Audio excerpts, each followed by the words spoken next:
Welcome all. इस video में Nifty का एनालिसिस देख लेते हैं, कल किस तरह से ट्रेड प्लान कर सकते हैं, क्या इंपॉर्टेंट लेवल्स होगी कल के लिए।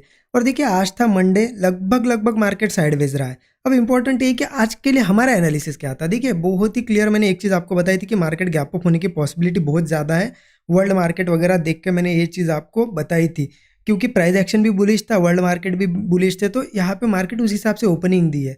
अब देखिए मार्केट में ये डिस्कशन भी था, बैंक निफ्टी एनालिसिस जितने लोगों ने देखा उनको पता है कि ज़्यादा बड़ा गैप अप हुआ, जैसा कि आज हुआ, रेजिस्टेंस के आसपास ही गैप अप हुआ, 560 के पास रेजिस्टेंस था, तो ट्रेड खराब हो जाएगा। क्योंकि देखिए ट्रेड खराब हो जाएगा इसलिए बताया था मैंने कि मार्केट क्या करता है, बहुत ज़्यादा बड़ा गैप अप होता है तो ऊपर जाने की पॉसिबिलिटी तो ऑलरेडी कम होती है, क्योंकि ऑलरेडी गैप अप हुआ इतना बड़ा।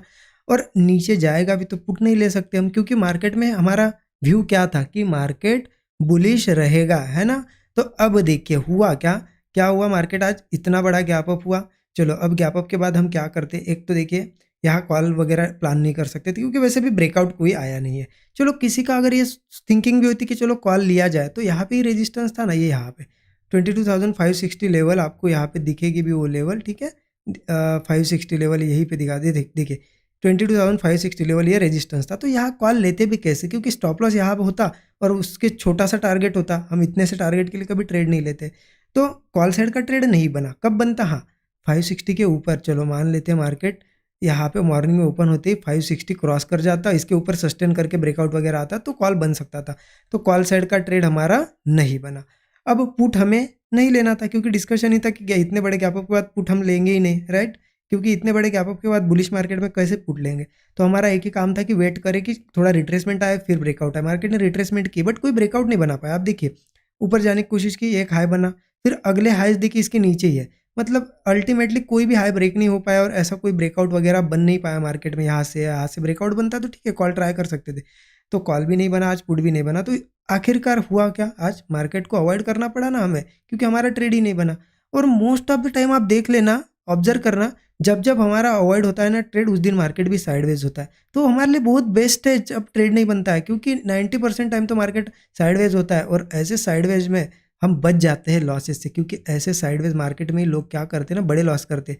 ऐसे साइडवेज में क्या करते हैं, कॉल लेते हैं, नीचे आता है मार्केट, पुट लेते ऊपर जाता है और दिन भर घुमाता रहता है, बड़े लॉसेस करवाता है। तो इसलिए अवॉइड किया ना सबसे बेस्ट होता है। तो मैंने तो पर्सनली अवॉइड किया, क्योंकि ट्रेड नहीं बन पाया। अभी मैंने आपको समझाया, आपने ट्रेड लिया या फिर अवॉइड किया, कमेंट में ज़रूर बताइए, सो दैट मुझे भी पता चले कि किस तरीके से आपकी थिंकिंग थी आज, ठीक है। अब देखिए कल ट्रेड करना है, वो भी बहुत ज़्यादा इंपॉर्टेंट है, उसके लिए 15 मिनट चार्ट पे चलते हैं। और देखिए क्या है ना, मैं आपको थोड़ा डिटेल में समझाऊंगा, आप थोड़ा लॉजिक के साथ समझे। सिर्फ और सिर्फ देखिए लेवल्स से काम नहीं होता है, लॉजिक भी समझना पड़ता है। प्राइस एक्शन ऐसी चीज़ है, पूरी लॉजिक बेस्ड है। और मैं वही चीज़ें सिखाता हूँ आपको कि कैसे पढ़ना है इस चीज़ को, प्राइस एक्शन को कैसे रीड करना है, ठीक है। अब देखिए क्या है, आप एक चीज़ समझिए कि मार्केट आज गैप अप हुआ, लगभग साइडवेज हुआ, थोड़े से रिट्रेसमेंट की है मार्केट ने। अच्छी बात है, क्योंकि गैप अप के बाद रिट्रेसमेंट करना चाहिए मार्केट। लेकिन देखिए अब ये कल और थोड़ा रिट्रेस करेगा या फिर यहीं से जाएगा, वो किसी को नहीं पता है। कि ये रिट्रेसमेंट हो सकता है और थोड़ी नीचे आए, और थोड़ी हो सकता है इसके भी नीचे जाए। तो ये मुझे भी नहीं पता और किसी को भी नहीं पता मार्केट में कि कितना रिट्रेस करेगा। अगर किसी को एग्जैक्ट चीज़ पता होती ना, वो कितने, यहाँ पे सोच लो, यहाँ पे ट्रेड मतलब अनलिमिटेड मनी बना पाता था मार्केट में। क्योंकि अगर किसी को एग्जैक्ट पता होती, तो किसी को नहीं पता होता। अगर कोई बोल रहा है कि मुझे पता है कल यहाँ तक जाएगा, तो वो सरासर आपको यहाँ पे आप समझ गए कि वो झूठ बोल रहा है, ठीक है। तो ये चीज़ होती है कि मार्केट में हमें रिट्रेसमेंट नहीं पता। तो देखिए मार्केट रिट्रेस करने आ सकता है, और मार्केट का स्ट्रक्चर तो बुलिश है, क्योंकि यहाँ पे ही आपको समझ रहा है, देखिए धीरे धीरे मार्केट ऊपर ही ऊपर लेवल पे ये जो हाई है ना ऊपर शिफ्ट हो रहा है। मार्केट कहीं ना कहीं रिट्रेस करेगा तो बुलिश ही जाने की कोशिश करेगा। तो क्या है, मार्केट जब नीचे आएगा ना, हम कॉल प्लान करेंगे। अब कहाँ पे प्लान कर सकते हैं, कुछ ना कुछ सपोर्ट लेवल मिलेगी ना, उसी पे प्लान करेंगे। तो कहाँ पे सपोर्ट है, देखिए मैं आपको यहाँ पे एक सपोर्ट, यहाँ पे एक सपोर्ट, दो ही सपोर्ट बता सकता हूँ। कन्फ्यूजन आपको भी नहीं होगा। बट एक चीज़ है, अगर कल मार्केट चलो गैप डाउन वगैरह हो गया और थोड़ा और नीचे आया, तो आपको समझ में नहीं आएगा अब यहाँ पे तो सपोर्ट नहीं, अब करना है क्या। इसीलिए मैं आपको यहाँ पे 3 से 4 सपोर्ट बताऊंगा। आपको कंफ्यूज नहीं होना है, आपको क्या करना है, मार्क करके रखना है। सिंपल, देखिए मार्क करके रखना है। और करना क्या है, उन सपोर्ट पे अगर मार्केट किसी भी सपोर्ट पे आता है और सेटअप बनता है, तो ट्रेड प्लान करना है। देखिए पहला सपोर्ट है 22,430 का एक सपोर्ट है, वो यहीं पे है बिल्कुल। और यहीं पे मार्केट ने देखिए कंसोलिडेशन भी किया, अच्छा डबल बॉटम जैसा। तो कल अगर यहीं पे ओपन होके भी, ये देखिए ये हाइज अगर ब्रेक होते, यही ओपन हो रहा है और निकल रहा है, मतलब 22,400 75 लेवल, ये अगर ब्रेक हो रहा है यहीं से तो कॉल डायरेक्टली ले सकते हैं। अगर यही कहीं ओपन होता है कंसोलिडेशन के बाद भी ब्रेक करता है तो भी ले सकते हैं, क्योंकि सपोर्ट पे है मार्केट और कंसोलिडेशन भी हुआ है। बट क्या होता है ना, किसी केस में मार्केट चलो यहीं से नीचे आया, गैप डाउन के बाद नीचे आया, तो फिर इन सपोर्ट पे हम ट्रेड प्लान कर सकते हैं। ये सपोर्ट है 22,400 का, एक सपोर्ट है 22,370 का, और एक सपोर्ट है 22,310। अब इतने सारे सपोर्ट है, कंफ्यूज बिल्कुल नहीं होना है। क्या करना है, वेट करना है, सिर्फ 3-4 सपोर्ट मार्क करके रखो। मार्केट किस सपोर्ट को रिस्पेक्ट करता है, देखिए यहाँ पे आया, यहाँ से कुछ नहीं बनाया, नीचे गया तो वेट करो नेक्स्ट सपोर्ट का। यहाँ से भी गया तो ठीक है, गैप डाउन भी होता है ना तो ठीक है, 2-3 लेवल में से किसी भी लेवल पे वो रुक जाए। यहाँ पे डबल बॉटम बनाया, कंसोलिडेशन वगैरह करके ब्रेकआउट बनाया तो वो हमारा हो गया सेटअप। वहाँ पे हम कॉल प्लान करेंगे। स्टॉप लॉस वही 15 से 20 पॉइंट का रखना है। टारगेट 1:3 तो मिनिमम रखेंगे ही रखेंगे। देखिए मार्केट क्या है ना, गैप डाउन वगैरह करके फास्ट नीचे आता है ना, तो हो सकता है ये यहाँ पे जितने लोगों के स्टॉप लॉसेस है इस स्विंग पे वो भी खाए मार्केट, और नीचे आ सकता है मार्केट, फिर 22,260 तक भी आ सकता है। ठीक है, तो इसके लिए भी हमें रेडी रहना है। बट देखिए पुट यहाँ के ओपन होकर नीचे आ रहा है ना, तो पुट प्लान करने का मैं बिल्कुल यहाँ पे रिकमेंड नहीं कर रहा हूँ किसी को। ठीक है, मैं पर्सनली तो नहीं करूँगा, आप आपका एनालिसिस कोई होगा तो कर सकते हो, बट मैं पर्सनली पुट नहीं लूँगा। मैं थोड़ा सा देखूंगा सपोर्ट्स पे, किस सपोर्ट को रिस्पेक्ट करता है, कॉल प्लान करूँगा। अब ये तो समझ गए आप कि चलो नीचे आता है तो ठीक है, फ्लैट ओपन होता है तो भी कॉल वगैरह ले सकते हैं। अब देखिए मार्केट ऊपर अगर ओपन होता है तो क्या करना है, ठीक है, ये लेवल्स मार्क करके रखना, मैं मिटा देता हूँ। ठीक है, देखिए अगर ऊपर ओपन होता है मार्केट गैप अप तो क्या करना है, गैप अप अगर ओपन होता है ना, थोड़ा सा देखो करता क्या है मार्केट।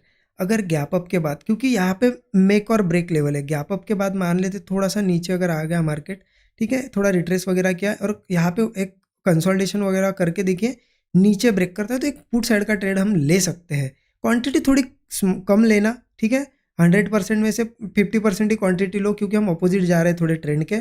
पुट इसलिए ले सकते हैं क्योंकि मार्केट थोड़ा बहुत नीचे आने की कोशिश कर सकता है करेक्शन के लिए। ठीक है, फिर उन्हीं सपोर्ट पे आ सकता है तो पुट ले सकते हैं।